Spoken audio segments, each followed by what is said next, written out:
Bueno, vamos a empezar este video con el tema conducción de calor en cilindros. Considere la conducción estacionaria de calor a través de un tubo de agua caliente.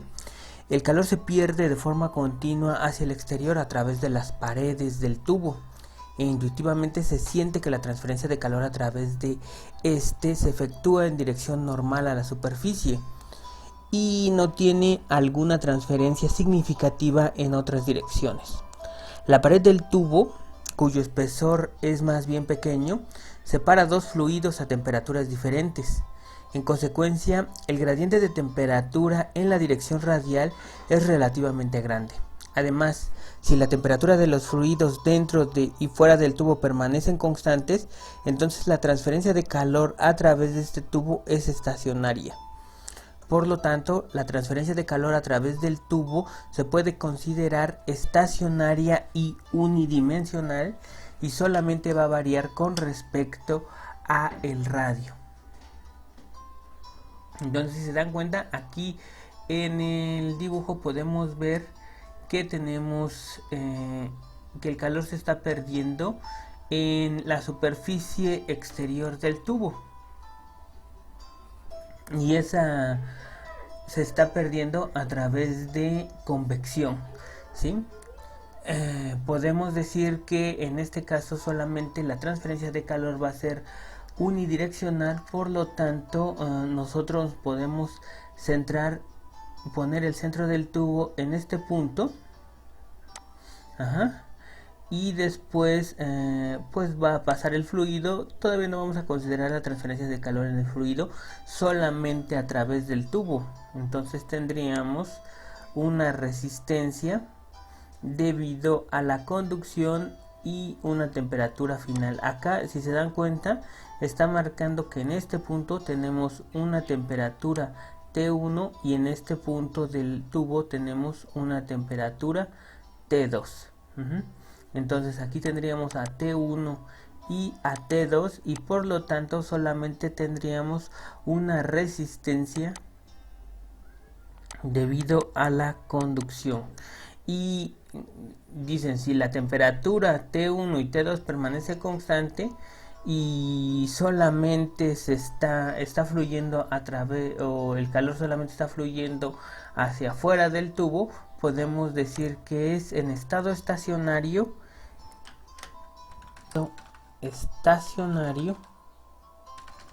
y unidimensional. Entonces quedamos que es en estado estacionario y unidimensional. Va a ser con respecto a R. Entonces podemos calcular la transferencia de calor utilizando la fórmula de Q, la misma fórmula que venimos utilizando, donde nos dice que Q, la cantidad de calor, es igual a T1 menos T2 sobre una resistencia. En este caso solamente va a ser la resistencia por conducción en el cilindro.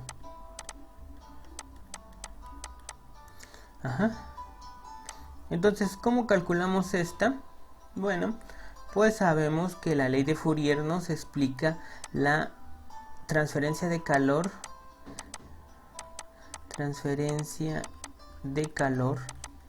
por conducción.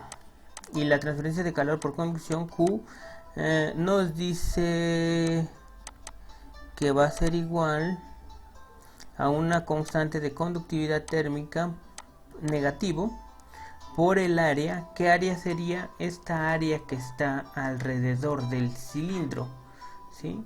No son el área de los círculos, sino sería el área de un rectángulo, que es el que envuelve al cilindro por la parte de afuera. Entonces esa área sería,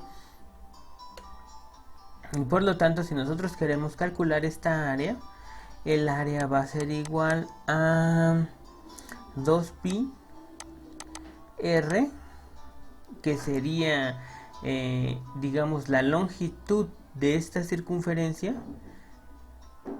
A ver si la puedo marcar. De esta circunferencia sería la longitud de esta circunferencia multiplicado por la longitud del cilindro. Entonces serían 2πr. 2πr va a ser la longitud de la circunferencia y multiplicado por L nos da el área del cilindro, pero de la parte de afuera, solamente de la capa envolvente. Entonces, por lo tanto, esa sería el área que quiero. Y bueno, aquí terminando con la ley de Fourier para transferencias de calor por conducción, nos dice que esto va a ser igual a la derivada de temperatura con respecto a R. Y bueno, ya sabemos que tiene el signo negativo porque vamos a tener una diferencia de temperatura que va a ir disminuyendo. Por ejemplo, tenemos que T1 va a ser mayor que T2. Por lo tanto, si hacemos esta T1 menos T2, vamos a tener la diferencia de temperatura, pero negativa. Ok, bueno, entonces seguimos.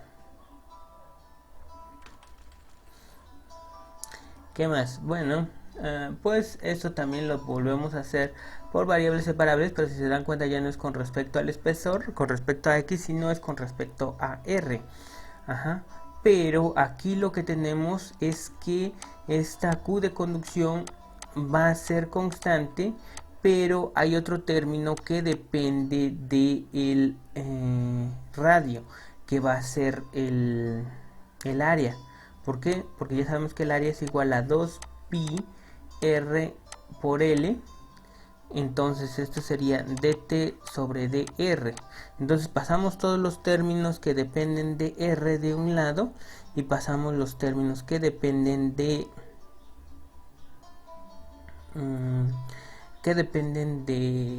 la temperatura del otro lado.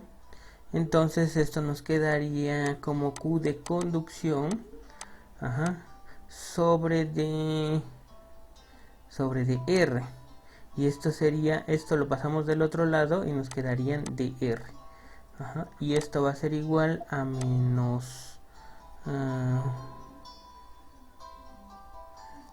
menos 2 pi L K dt. Bueno, d de temperatura, dt de temperatura. E integramos, ¿sí? Aquí integraríamos 2 pi L K. Sabemos que todo esto es constante, por eso lo sacamos del integral y solamente integramos en dt. Pero aquí sabemos que R sí depende de esta R que tenemos aquí, entonces por lo tanto sí la vamos a tomar en cuenta en integral.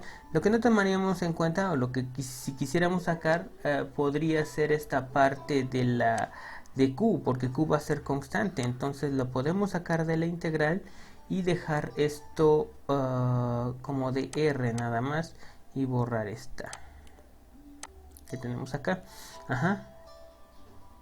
Ahí para eliminar los límites ya sabemos que debemos de utilizar las condiciones iniciales. Cuando R es igual con R1, sabemos que la temperatura va a ser igual a temperatura 1. Cuando R es igual con R2, sabemos que la temperatura va a ser igual a temperatura 2. Entonces estamos integrando de R1 a R2. Entonces sería R1, sabemos que es temperatura 1.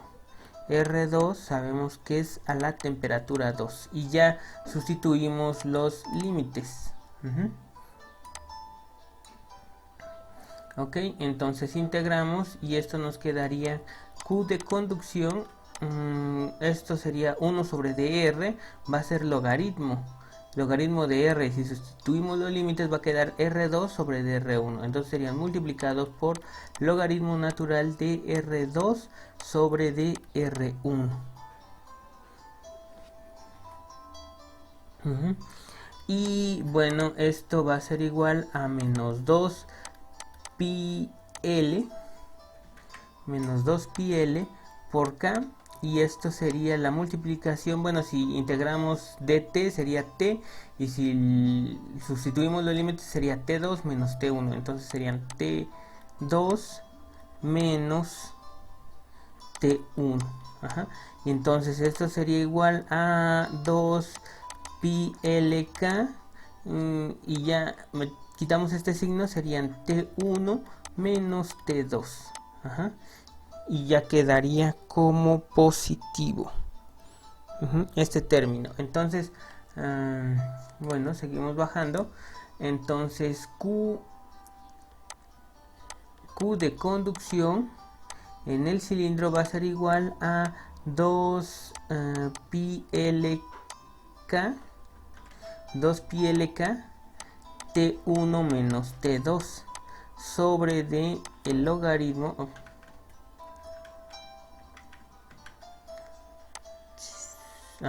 sobre el logaritmo de R2 sobre de R1.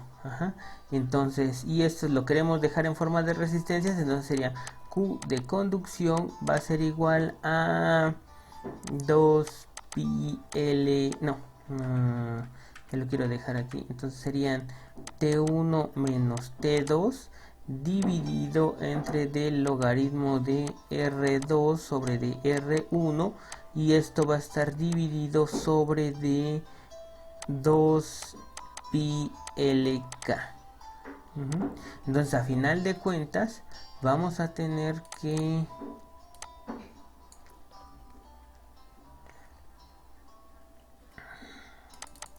esto va a ser la resistencia. Esto que voy a subrayar de color amarillo va a ser la resistencia. Entonces tendríamos que Q de conducción va a ser igual a T1 menos T2 sobre de R de conducción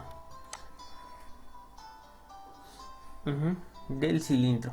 Pero en este caso en coordenadas cilíndricas, entonces R de conducción va a ser igual a logaritmo de R2 sobre de R1 que divide que está dividido sobre 2 pi LK. Y pues esto va a ser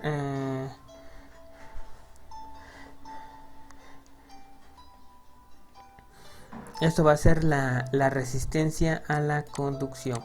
Entonces, bueno, ¿qué más tenemos? Sabemos que esto siempre va a ser igual, o esto está hecho para el logaritmo de R2, que sería radio exterior, ¿sí? Sobre de radio interior, dividido entre de 2 pi por la longitud, en este caso la longitud del tubo, y por la conductividad térmica del material que está hecho el tubo, por la conductividad térmica de la que está hecho el tubo. Y eso sería nuestra fórmula para